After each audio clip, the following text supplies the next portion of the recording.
Swastiastu. Halo semuanya, perkenalkan nama saya Niwayan saya Pavita Nariswari, bisa dipanggil dengan Sahya. Saya dari kelas 10 MIPA 3 absen 19. Hari ini saya akan menjelaskan tentang teks eksposisi. Kira-kira apa ya itu teks eksposisi?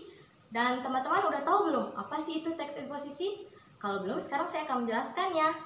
Jadi, teks eksposisi adalah teks yang merupakan sebuah teks yang berisi sebuah informasi yang berupa gagasan, pendapat, dan fakta yang bertujuan untuk memberikan sebuah informasi dan sebuah fakta atau gagasan kepada para pembacanya. Seperti saat kita membaca sebuah teks, jika terdapat sebuah fakta dan sebuah gagasan, itu termasuk ke dalam teks eksposisi.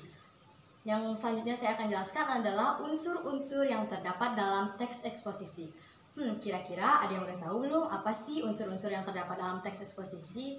Nah, yang pertama itu ada gagasan, atau bisa disebut dengan ide, atau bisa juga disebut dengan pendapat. Biasanya gagasan itu atau ide berupa pernyataan komentar, penilaian, saran, dorongan, dan bujukan. Yang kedua, terdapat sebuah fakta di dalam teks eksposisi. Menurut Kamus Besar Bahasa Indonesia, atau sering kita disebut dengan KBBI, fakta merupakan sebuah kenyataan atau sesuatu yang benar-benar ada dan benar-benar terjadi. Dapat berfungsi untuk memperkuat gagasan atau pendapat sehingga diharapkan dapat lebih meyakinkan pembaca dalam membaca teks eksposisi. Nah, selanjutnya saya akan menjelaskan tentang ciri-ciri yang dimiliki teks eksposisi. Nah, dari kalian semua udah tahu belum apa sih ciri-ciri teks eksposisi? Ya, benar. Salah satunya ada gaya bahasa yang di dalam teks eksposisi itu bersifat informatif atau bersifat memberi informasi. Yang kedua, berupa berbasis pada fakta. Artinya memiliki fakta-fakta yang benar-benar ada atau berupa benda konkret. Yang ketiga, penyampaian teksnya sangat jelas, lugas, dan baku. Yang keempat, berupa bersifat netral dan objektif. Nah, selanjutnya saya akan menjelaskan tentang struktur-struktur teks eksposisi.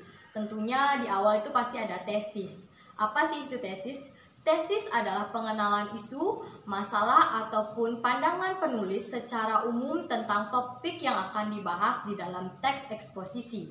Nah, yang kedua ada rangkaian argumen, di mana rangkaian argumen ini adalah sebuah pendapat atau argumen penulis berguna sebagai penjelasan dari tesis yang dijelaskan sebelumnya, biasanya bersifat fakta-fakta untuk memperkuat argumen-argumen yang akan disampaikan penulis kepada para pembacanya. Yang ketiga ada bagian penegasan ulang. Dari kata penegasan ulang kita udah tahu dong apa sih itu penegasan ulang, tapi tetap saya akan jelaskan.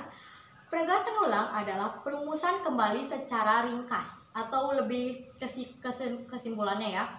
Biasanya bagian ini disebut dengan penutupan atau simpulan. Nah, kira-kira apa sih tujuan dari teks eksposisi ini?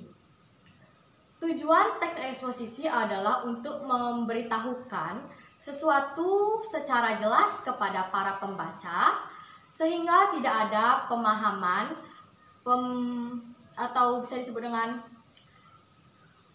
salah paham dan membuat pembaca semakin bertambah wawasannya.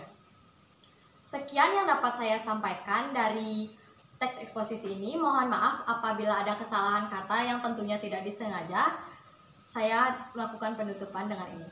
Om Santi Santi Santi.